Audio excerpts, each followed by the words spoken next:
नमस्कार दोस्तों। इस टॉपिक में हम पेपर 3 पार्ट यूनिट 2 इसके बारे में डिस्कस करेंगे और इसके जो पी वाई क्यू है उन पे नज़र डालेंगे।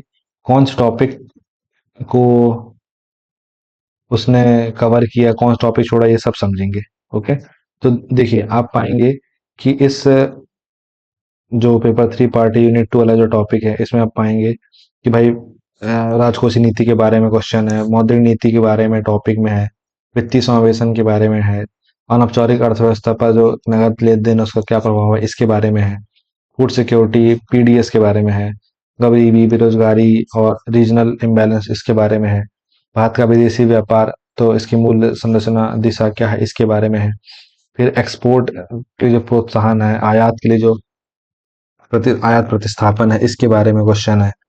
फिर आप पाएंगे कि जस्ट मोमेंट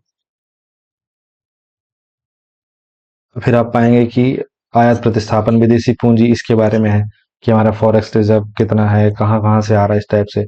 फिर इसके बाद जो आईएमएफ है, वर्ल्ड बैंक है, एडीबी है और डब्ल्यूटीओ है, इनके बारे में एक बार आप इनको ध्यान से देख लीजिए। फिर आपको इसमें जो जो टॉपिक से क्वेश्चन आए हैं वो क्वेश्चन जो है आपको मैं यहाँ पे बता दूंगा। जैसे देखिए, एक तो इस टॉपिक से क्वेश्चन आया, ठीक है, एक इस टॉपिक से क्वेश्चन आया, एक इस टॉपिक से क्वेश्चन आया, एक इस टॉपिक से क्वेश्चन हाँ आया, एक इस टॉपिक से क्वेश्चन आया, फिर एक इस टॉपिक से क्वेश्चन आया और फिर इस टॉपिक से क्वेश्चन आया। ठीक है, तो देखिए जो टू मार्कर आए, तो टू मार्कर एक आया मॉनेटरी पॉलिसी वाले से कि हॉकिस मॉनेटरी पॉलिसी क्या होती है।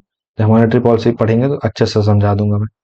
फिर 2022 में जो विश्व व्यापार में वस्तुओं और सेवाओं के निर्यात आयात में भारत का हिस्सा कितना रहा, ये पूछा गया। तो मुझे ऐसा लगता है कि ये बता पाना इम्पॉसिबल बिल्कुल भी नहीं है, क्योंकि एकदम कट टू कट चीज पूछा है। तो इतना तो हमको पता ही रहता है कि हम 3% की हिस्सेदारी रख रहे हैं, 4% की हिस्सेदारी रख रहे हैं, इस टाइप से। फिर स्पेशल ड्राइंग राइट्स, तो ये भी कट टू कट चीज है, इसमें भी कोई भी ऐसा नहीं है कि हम नहीं बता सकते। तो ये आईएमएफ वाला टॉपिक है, ये विदेशी व्यापार वाला टॉपिक है, ये मॉनेटरी पॉलिसी वाला टॉपिक है जो मैंने आपको पीछे बताया। अच्छा, इसके बाद इसी से 7 मार्कर में क्या क्वेश्चन आया, तो आप देखेंगे कि जो जो फिस्कल पॉलिसी वाला टॉपिक होता है उसमें हम ये डेफिसिट वगैरह सब पढ़ते हैं जो बजट वाला होता है। तो इसमें राजस्व घाटा, रेवेन्यू डेफिसिट क्या होता है और इफेक्टिव रेवेन्यू डेफिसिट क्या होता है इसके बारे में पूछा है। फिर अगला लेक्चर था मल्टी डायमेंशनल पॉवर्टी इंडेक्स, इसके बारे में पूछा था। फिर फूड सिक्योरिटी और पीडीएस और एनएफएसए 2013 के बारे में पूछा था।